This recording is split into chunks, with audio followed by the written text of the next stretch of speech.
തൃശൂർ മണ്ഡലത്തിൽ ബി.ജെ.പിയുടെ ലോക്സഭാ സ്ഥാനാർത്ഥി ആരാണ് എന്ന ചോദ്യത്തിന് ഏതാണ്ട് ഉത്തരമായിട്ടുണ്ട്. പ്രധാനമന്ത്രി തന്നെ അക്കാര്യത്തിൽ സൂചനകൾ നൽകിക്കഴിഞ്ഞു. ഔദ്യോഗികമായി പ്രഖ്യാപിച്ചിട്ടില്ല എന്ന് മാത്രമേ ഉള്ളൂ.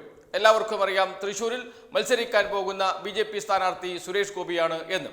സുരേഷ് ഗോപി തൃശൂർ കേന്ദ്രീകരിച്ച് പ്രവർത്തനവും ആരംഭിച്ചിട്ടുണ്ട്. അദ്ദേഹത്തിന്റെ മകളുടെ വിവാഹം പോലും തൃശൂരിൽ വെച്ചാണ് നടന്നത്, ഗുരുവായൂരിൽ വെച്ചാണ് നടന്നത് എന്നോർക്കണം.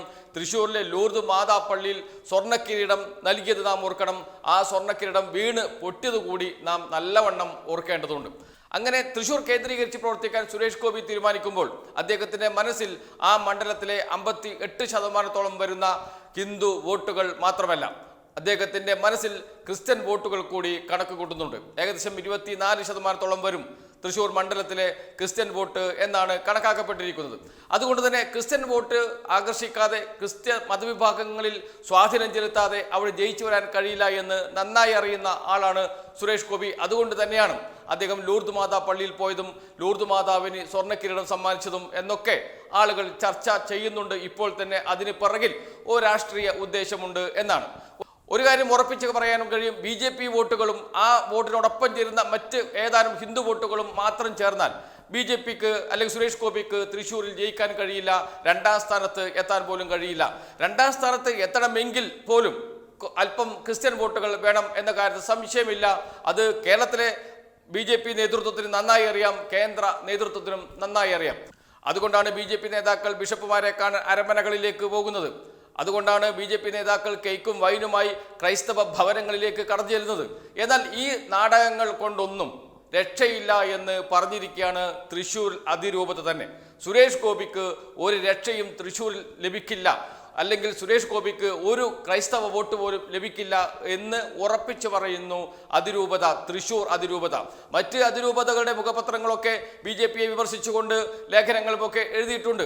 എന്നാൽ തൃശ്ശൂർ അതിരൂപത മോദിക്കെതിരെ, മോദിയുടെ അദ്ദേഹത്തിന്റെ തൃശ്ശൂരിലെ പ്രസംഗത്തിൽ പറഞ്ഞ ഗ്യാരണ്ടികൾ മഹാപൊള്ളയാണ്, തെറ്റാണ് എന്ന് പറഞ്ഞുകൊണ്ട് തൃശ്ശൂർ അതിരൂപതയുടെ മുഖപത്രമായ കാത്തോലിക്ക സഭയിൽ തന്നെ ഒരു 7 കോളം ലേഖനം വന്നിട്ടുണ്ട് എന്നതാണ്. എന്ന് വെച്ചാൽ സഭയുടെ ശബ്ദം മാത്രമല്ല, സഭയുടെ നിലപാട്, അഭിപ്രായം, ബി.ജെ.പിയോടുള്ള അവരുടെ നിലപാട് എന്താണ് എന്ന് വ്യക്തമാക്കുന്നതാണ് ആ ലേഖനം എന്ന് പറയാതിരിക്കാൻ കഴിയില്ല. തലക്കെട്ട് തന്നെ ഇങ്ങനെയാണ്: മണിപ്പൂരും തൊഴിലില്ലായ്മയും വിലക്കയറ്റവും മറന്നു, മോദിയുടെ ഗ്യാരണ്ടി എന്നാണ്.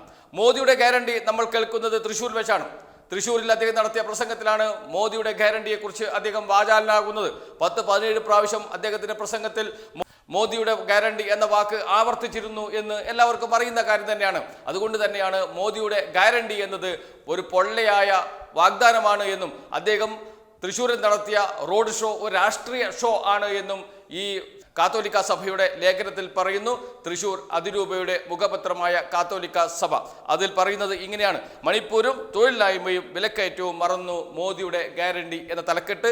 7 കോളം ലേഖനമാണ്. അതിലെ പ്രധാനപ്പെട്ട ഭാഗങ്ങൾ ഇങ്ങനെയാണ് തുടങ്ങുന്നത്. ഇങ്ങനെ: 9 മാസമായി അക്രമം നടമാടുന്ന മണിപ്പൂരിന്റെ വേദനകൾക്ക് പരിഹാരം കാണാനാവാത്ത പ്രധാനമന്ത്രി നരേന്ദ്രമോദി തൃശ്ശൂരിൽ വന്ന് വികസനങ്ങളുടെ ഗ്യാരണ്ടി പ്രഘോഷിച്ചതിൽ വിമർശനമുയരുന്നു. കുക്കി വംശജരായ ക്രൈസ്തവരെ ഉന്മൂലനം ചെയ്തുകൊണ്ടിരിക്കുന്നതിനെ വിസ്മരിച്ചാണ് വലിയ ഉറപ്പുകളുമായി പ്രധാനമന്ത്രി തൃശ്ശൂരിൽ പ്രസംഗിച്ചതെന്നാണ് വിലയിരുത്തൽ. പ്രധാനമന്ത്രി പദം ഏറ്റെടുത്ത ശേഷം നൽകിയ നിരവധി വാഗ്ദാനങ്ങൾ ഇപ്പോഴും വെള്ളത്തിൽ വരച്ച വര പോലെയാണ്. ലോക്സഭാ തെരഞ്ഞെടുപ്പിൽ കേരളത്തിൽ അക്കൗണ്ട് തുറക്കാൻ ഒരേയൊരു ലക്ഷ്യം വെച്ചാണ് പ്രധാനമന്ത്രി ഇടയ്ക്കിടെ കേരളത്തിൽ എത്തി രാഷ്ട്രീയ ഷോ കാണിക്കുന്നതെന്നാണ് നിരീക്ഷണം. രാഷ്ട്രീയ ഷോ എന്നാണ് മോദിയുടെ തൃശ്ശൂരിലെ ആളുകൾക്ക് ഇടയിലൂടെയുള്ള നടത്തവും അതോടൊപ്പം തന്നെ റോഡ് ഷോയും ഒക്കെ വെറും ഒരു രാഷ്ട്രീയ ഷോ മാത്രമാണ് എന്നും അതുകൊണ്ട് ഒരു കാര്യമില്ല എന്നും മോദിയുടെ ഗ്യാരണ്ടി എന്നത് വെള്ളത്തിൽ വരച്ച വര പോലെയാണ് എന്നാണ് ഈ ലേഖനത്തിൽ പറയുന്നത്. എന്ന് വെച്ചാൽ തൃശ്ശൂർ അതിരൂപതയുടെ മുഖപത്രമായ കാത്തോലിക്ക സഭയിൽ വന്ന ലേഖനത്തിൽ പറയുന്നത്. അവിടെയും നിർത്തുന്നില്ല.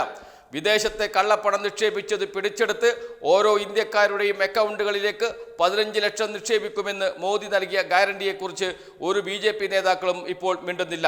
വിദേശത്തുള്ള കള്ളപ്പണം അന്വേഷിച്ച് ചെന്നപ്പോൾ കണ്ടുമുട്ടിയ പലരും തങ്ങൾക്ക് വേണ്ടപ്പെട്ടവരാണെന്ന് കണ്ടതോടെ ആ നടപടികൾ മന്ദഗതിയിലായി. 15 ലക്ഷം ഗ്യാരണ്ടി അതോടെ എങ്ങുമെത്താതായി.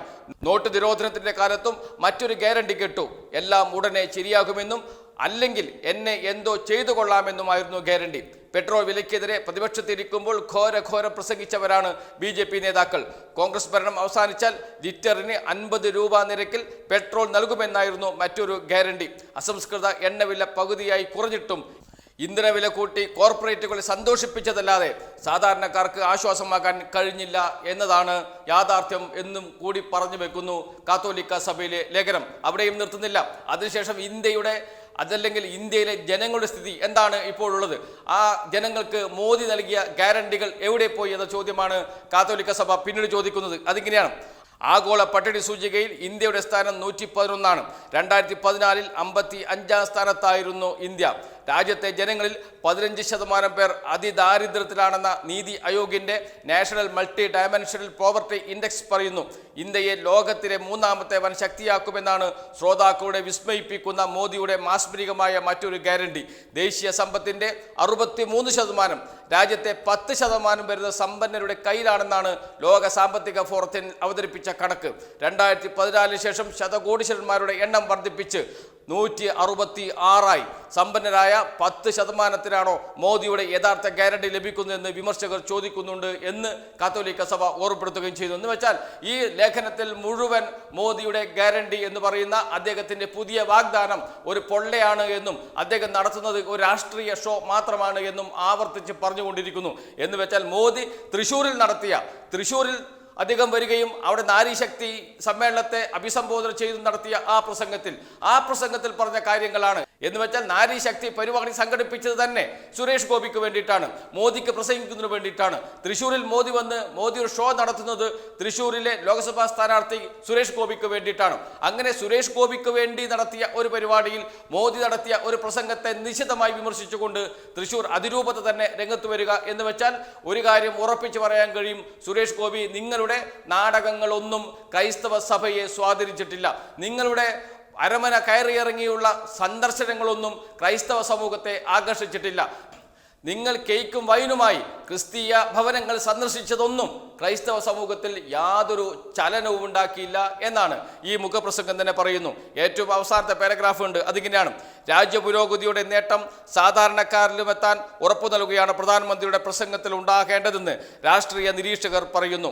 അതിലാണ് യഥാർത്ഥ ഗ്യാരണ്ടിയെന്നും മറിച്ചുള്ളതെല്ലാം രാഷ്ട്രീയ തന്ത്രത്തിന്റെ ഗ്യാരണ്ടിയാണെന്നും വിലയിരുത്തപ്പെടുന്നു എന്ന് പറഞ്ഞുകൊണ്ടാണ് ഈ ലേഖനം അവസാനിപ്പിക്കുന്നത്. അതൊന്നുകൂടി വായിക്കാം. രാജ്യപുരോഗതിയുടെ നേട്ടം സാധാരണക്കാരിലും എത്താൻ ഉറപ്പു നൽകുകയാണ് പ്രധാനമന്ത്രിയുടെ പ്രസംഗത്തിൽ ഉണ്ടാകേണ്ടതെന്ന് രാഷ്ട്രീയ നിരീക്ഷകർ പറയുന്നു. അതിലാണ് യഥാർത്ഥ ഗ്യാരണ്ടി എന്നും മറ്റുള്ളതെല്ലാം രാഷ്ട്രീയ തന്ത്രത്തിന്റെ ഗ്യാരണ്ടിയാണ് എന്നുമാണ് ഈ ലേഖനം ചൂണ്ടിക്കാണിക്കുന്നത്. എന്ന് വെച്ചാൽ ഈ മോദിയുടെ ഗ്യാരണ്ടി എന്ന് പറയുന്ന അദ്ദേഹത്തിന്റെ പ്രസംഗത്തിൽ ആവർത്തിച്ച് പറയുന്ന ഇന്ത്യയൊട്ടാകെ വലിയ ക്യാമ്പയിനായി അടുത്ത ലോക്സഭാ തെരഞ്ഞെടുപ്പിൽ മോദിയും BJP മുന്നോട്ട് വെക്കുന്ന രാഷ്ട്രീയ മുദ്രാവാക്യമാണ് മോദിയുടെ ഗ്യാരണ്ടി എന്ന്. ആ രാഷ്ട്രീയ മുദ്രാവാക്യം തന്നെ ഒരു പൊള്ളയാണ് എന്നും ഒരു ഷോ മാത്രമാണ് എന്നും പറഞ്ഞു വെക്കുന്നു തൃശ്ശൂർ അതിരൂപത എന്നതാണ് പ്രധാനപ്പെട്ട കാര്യം. തൃശ്ശൂരിൽ ജയിച്ച് സുരേഷ് ഗോപി ലോക്സഭയിൽ എത്തുമെന്ന് കണക്ക് കൂട്ടുന്ന BJP നേതൃത്വത്തിന് കിട്ടിയ ഒന്നാം തരം തിരിച്ചടിയാണ് ഈ കാത്തോലിക്ക സഭയിൽ വന്ന ലേഖനം എന്ന് പറയാതിരിക്കാൻ കഴിയില്ല.